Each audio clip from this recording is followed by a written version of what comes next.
December 8th was a Monday. My father went into work and we didn't hear from him. He was incarcerated on, I think the FBI just took him that morning. Age 4 is when that point that I have memory. He believed in America, he believed in democracy. From the time that we were taken on trucks. I think he loved America. My family's number was 14750. Grandpa is the one who and the block number was 26. determined to come to America in the first place. I remember we were waiting for buses that morning, and something terrible was happening, that his life was never going to be the same again. And That he's was the end of the sitting line here for with his him. grandchildren, Looking back, waiting to be taken away. what do you call a place that's surrounded with barbed wire and got guard towers? That's a prison.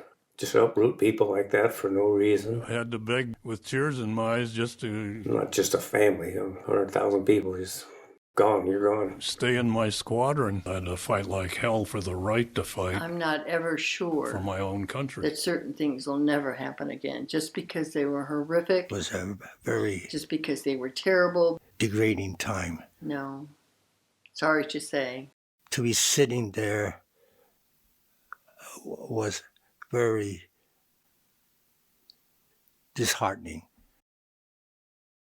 As you grow up, you think you have certain All of this rights is being stripped from of life, Everything liberty. that has happened Finally to me decided in my life I'm going to come to America. has been This was a influenced disaster. some Being way treated so Biggest battle, of course, is harshly because of my experience for at the camp. right to fight for my country. was very heartbreaking.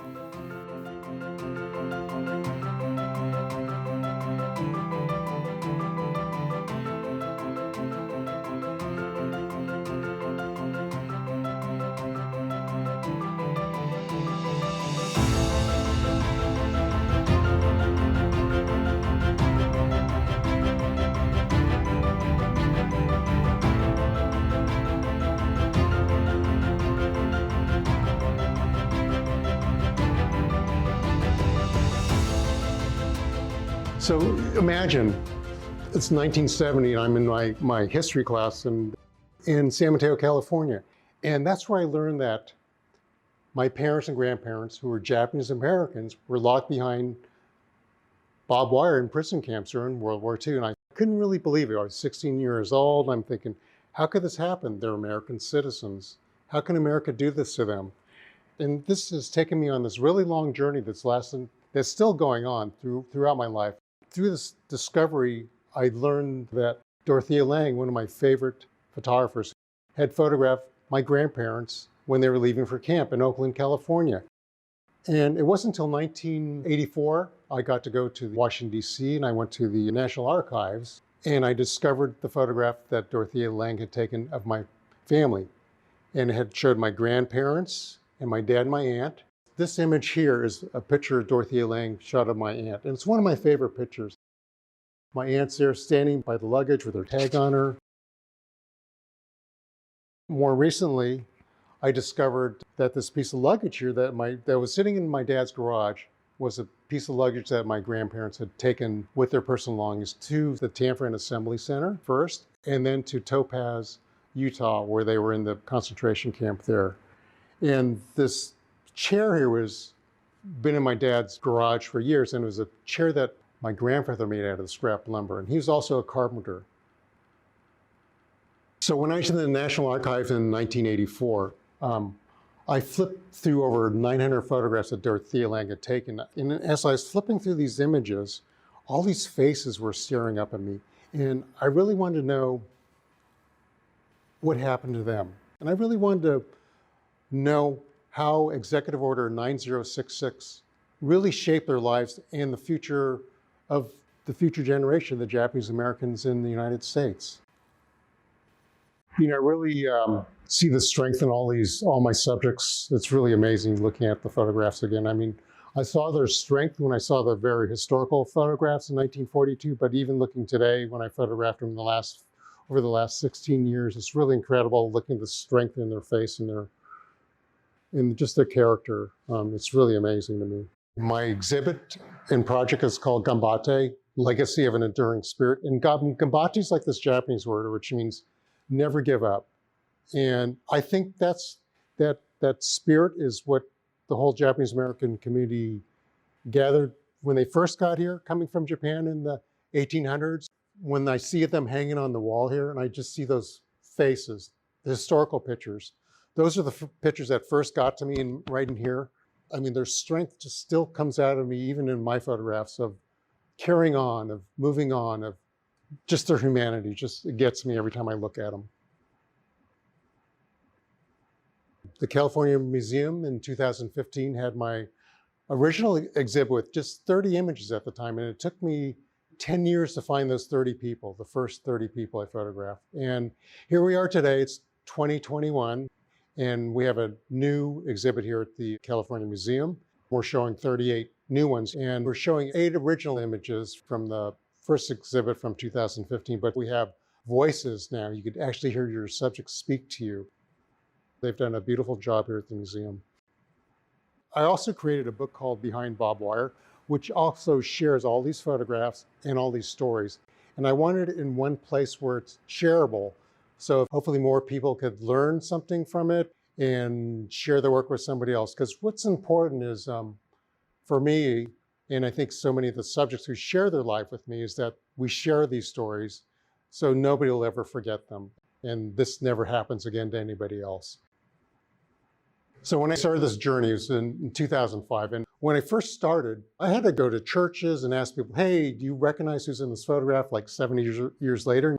And so it was a really, I guess, an act of faith, or hoping that somebody would recognize something and somebody would want to participate with me to help share everybody's story. Because I didn't want to share just my family's story, but I wanted everybody's collective story so we could share that with everybody else outside the Japanese American community who didn't know about that the Japanese were incarcerated during World War II, because a lot of times it's not taught in schools and people don't know.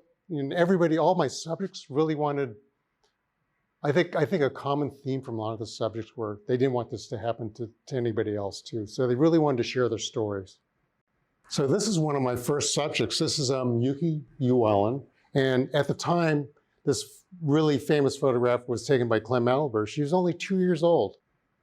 She was eating this apple. She was sitting on the luggage, and she didn't remember that the photograph had been taken.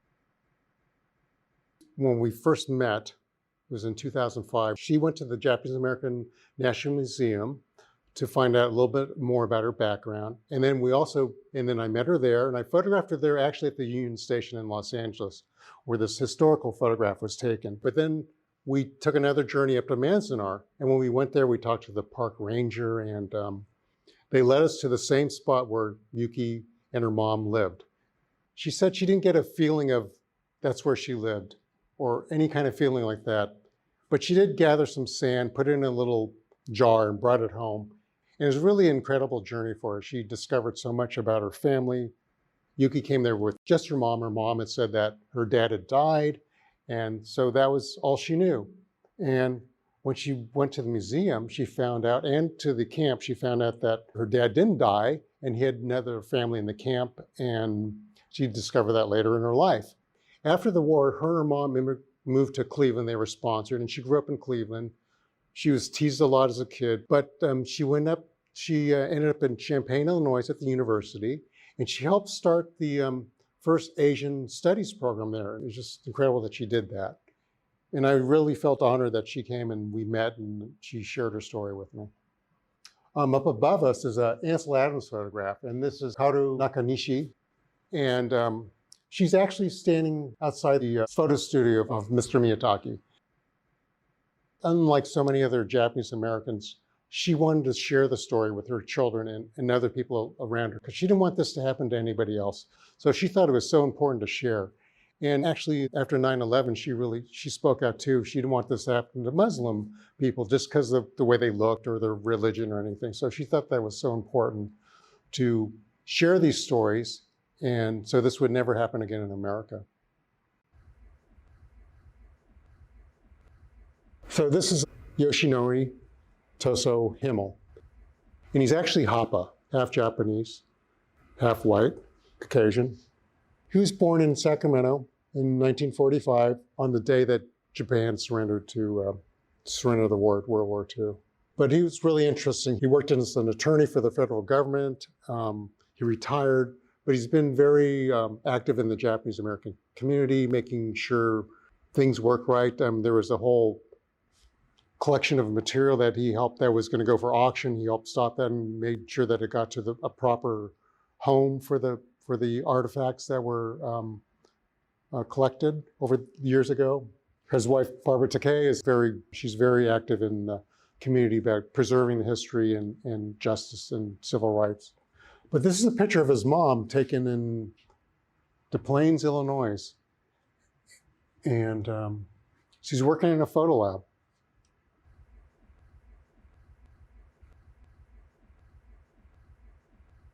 This gentleman here is Ben Kuroki. His dad worked on the railroad. And on that trips, he ended at Nebraska, and his dad thought, oh, might be a good place to settle down and raise a family. So his dad did. And so he had brothers. So when the war started, he said, I want to join the Army, right? And he and his brothers wanted to join up, sign the U.S. Army. We're going to fight those Japs. So they went to the Army, tried to get, and volunteer. The guy goes, no, we're not taking any Japs. You guys are aliens. So they're like, disheartened. They're listening on the radio, I don't know, a few weeks later, and they hear that the Army Air Force is taking recruits. So they drive, I think, 100 miles to this other town, and the recruiter goes, yeah, I'll sign you up because I get so much money for every recruit I sign. So he went into the Army Air Force. He wanted to fly. Like so many minorities during World War II, like if you're black, or you got the menial jobs, cooking, cleaning. So that's the kind of stuff he had to do. But he wanted to be on the B-24, so he begged and begged to go with his unit when they went over to Europe. And so he's able to go. And after the first soiree, the plane came back, and one of the guys was shell-shocked. So Ben begged to get on the plane, and he got on one of the B-24s, and he flew like 30 missions over Europe. He was shot down, they were captured, he was released, and then after he flew the 30 missions, this photograph is in Heart Mountain. And at that time, the US government had changed their policy, and they wanted the Japanese Americans to join the armed forces, to be in the Army. But he wanted more. He wanted to fly B-29s over Japan. So he's able to fly another 28 missions over Japan in B-29s. And he was on the same runway where the Enola Gay was, same base where the atomic bomb was flown from. After life in the Army in World War II, he went back to school, became a journalist. He ended his career at the Ventura Star as one of the editors. This is one of my favorite photographs, and really one of the iconic images that she took in Hayward, California. And it's of his grandfather and his two grandsons waiting in their Sunday best to be taken to the Tanforan Assembly Center and later Topaz, and eventually they ended up in Amachi, the other war relocation center. And you can see they're all wearing those numbered tags. Everybody had a tag with a number on it. And basically, if you think about it, you're a number. You're not even a person, you're just a number. It was really terrible. Bill was 6 and Jerry was 3 and their grandfather was 70. Jerry said, his father came from Japan. He came to San Francisco and then came to the East Bay. And then he rode his bike in Hayward to the very end. He couldn't ride anymore. And that's where he decided to start a business. He started this laundry business, and it was called the Mount Eden Laundry. And he employed over 30 people at the time. And Jerry said, just when his dad was about to find his pot of gold in America, the bottom dropped out. The Pearl Harbor happened, and basically the grandfather lost his business and everything. And years later, when I photographed Jerry in Portland, I was talking to him and said, I'd really like to photograph your brother and talk to your brother. And his brother lived in LA. So he goes, my brother, I'm getting married. My brother's coming back in a couple months, or coming up in a couple months. I go, can I photograph you on your wedding day? So I came up and I photographed the two brothers in Portland, Oregon on Jerry's wedding day. Jerry had a lot of different careers, but he ended up being a dentist, and his brother, Bill, or his older brother, became a dentist and also an orthodontist. Down below, this is one of Dorothea Lange's really iconic images for me, and I really love this image of the grandfather and the grandson. And there's actually 4 images from her shoot, but it took me until, 2017 that I found the identity of the baby and the grandfather. So I flew down to Texas and I was able to photograph Walter. He said, you know, what's so important is if you talk to young people nowadays, they don't know what you're talking about. What internment camp, they say. What's that? So it's important to know that this thing happened in America. And on a personal note, his family, he went there with his grandfather, his mom, his dad, and his younger brother. His grandfather, who's in this photograph, died 1 year later in Manzanar. And then when they left camp, his brother died and his father died. So it was just him and his mother. And they were able to go back to Santa Monica, where they're from. The house was saved, so they were able to kind of start, but all the tools and trucks and stuff were all gone. His dad had a trucking business in Santa Monica, and that's how they supported themselves. And he became a mechanic and a really nice person.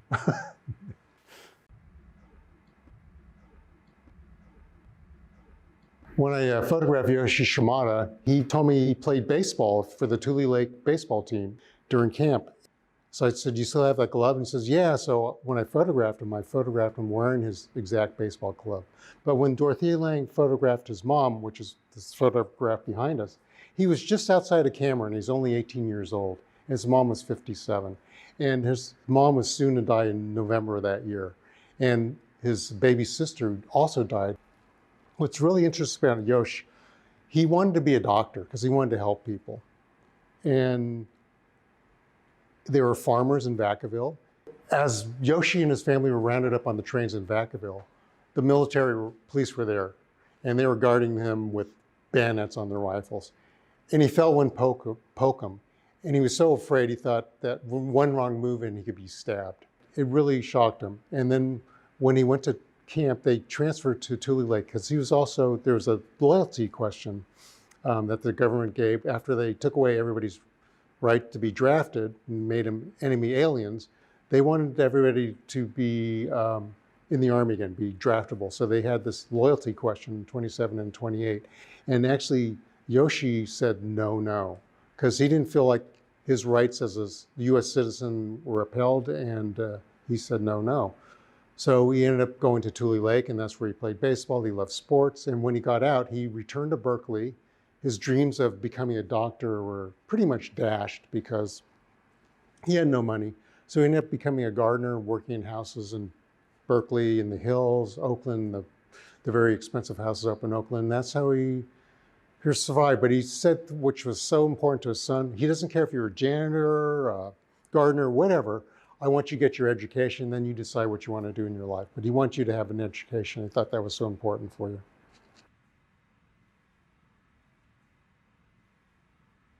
This is the photograph that started it all. My dad, my aunt, my grandparents, and their family friend. This is basically my first subject. So I photographed my dad and my aunt here in front of the same building they were taken at in Oakland. My aunt was having a hard time there. She's had early stages of Alzheimer's, so it was really kind of tough. But the day of Pearl Harbor, they were at the movie theater in Oakland watching a movie. And when they came out, that's how they found out about Pearl Harbor. And when this exhibit first showed in 2015 here in Sacramento, we had, like I said, 30 images here. So this family right here came through the exhibit. This is the Fuji family. And they discovered that their dad and uncle were in the exact same photograph as my grandparents and my dad were. They were in the background. That's the first time they'd seen this photograph. And this family was resettled after the war up in here in the Sacramento Valley, up in Auburn, where they had a grocery store in Auburn. So these 3 Boy Scouts, it took me 3 years to find all 3 guys. I found one guy, and then the next year I found another guy, and then the year after that I found the 3rd guy. So when I drove down to LA, I photographed all 3 guys. They all lived in the Los Angeles area, and picked the farthest guy up, drove him to the other guy, and then come to find out, the second guy lived like a mile from the 3rd guy where we're taking the picture. I'm like, how can that be? How can they live so close to each other and not know each other? All 3 guys, all 3 fathers of the guys were all arrested right after Pearl Harbor. One was a salesman. He traveled all over LA. The other guy was in the community, one of the organizations. But it's really incredible that all 3 fathers were arrested shortly after World War II by the FBI. the historical pictures of them in Hart Mountain. They're in this Boy Scout troop. And every morning, Jake would blow the bugle as they raised the flag up, and every evening they would lower the flag. And they did that for most of their time there in Hart Mountain. And this is the first time these guys have been together since the camp experience, being in Hart Mountain. And when I wanted to take all the guys out to lunch together, right? To maybe they have something to talk about or something. And it's like, okay, let's go out to lunch, guys. We're done with the photo shoot, and we could, you guys could talk. Nah, I want to go home. So I drove two of the guys home, and then I came back and took Jake out, and we went out to have some ramen or something, some Japanese food there in Monterey Park. But it was incredible. Two guys lived in Monterey Park within a mile of each other, and it took me 3 years to find all three guys.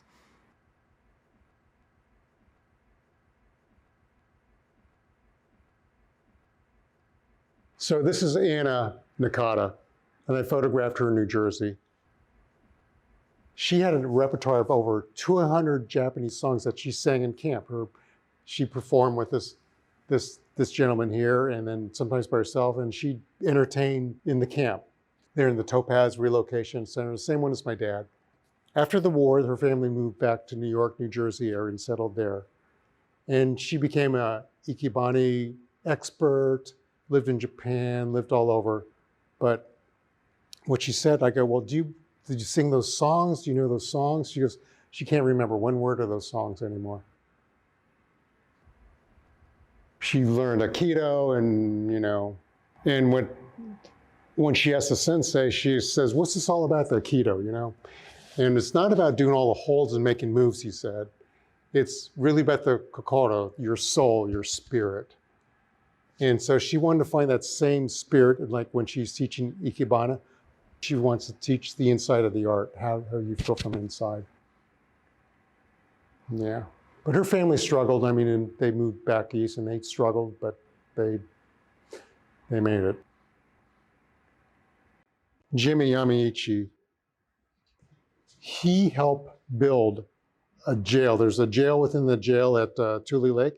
He built a cement jail there because he was a contractor. He knew how to build stuff, but he was a no-no boy. And he went to trial in California, Eureka. And the judge agreed with him that since you're locked behind barbed wire, you have no citizenship rights. So you shouldn't have to be drafted. And he won his case. Not like the 63 guys up in Hart Mountain where they lost and had to spend their time in federal detention, McNeil Island and Leavenworth during the war. So Mix Kojimoto, I interviewed him 3 times. He was in San Francisco in this historical photograph by Dorothea Lange. He's sitting there looking so depressed and forlorn. And he's 19 at the time. He already graduated high school. And what he said was really incredible. It was like, where's my teacher who taught me about democracy? Where's the governor? Where's the judge who taught us about our civil rights? Why aren't they here to help rescue me? And he and about 600 other Japanese Americans left San Francisco for the Santa Anita racetrack where he was. And then he went to another camp. And he actually volunteered for the 442nd, which is the all Japanese American combat regiment that fought in Italy and in France. And as we were talking, he was telling about all the guys he was with and how he was trying to record their stories and everything. And then at the very end, he tells, and then he just lets it slip out. Oh yeah, he won a Bronze Star for bravery. And I was like, wow, pretty incredible. And I photographed him actually on the same spot in San Francisco, 2020 Van Ness Avenue. So we went out there. He wore his 442nd veteran's cap. And I set him on a stool because standing was a little hard. His story of just, his rights were taken away. Nobody stood up for him and his family and came to help rescue him.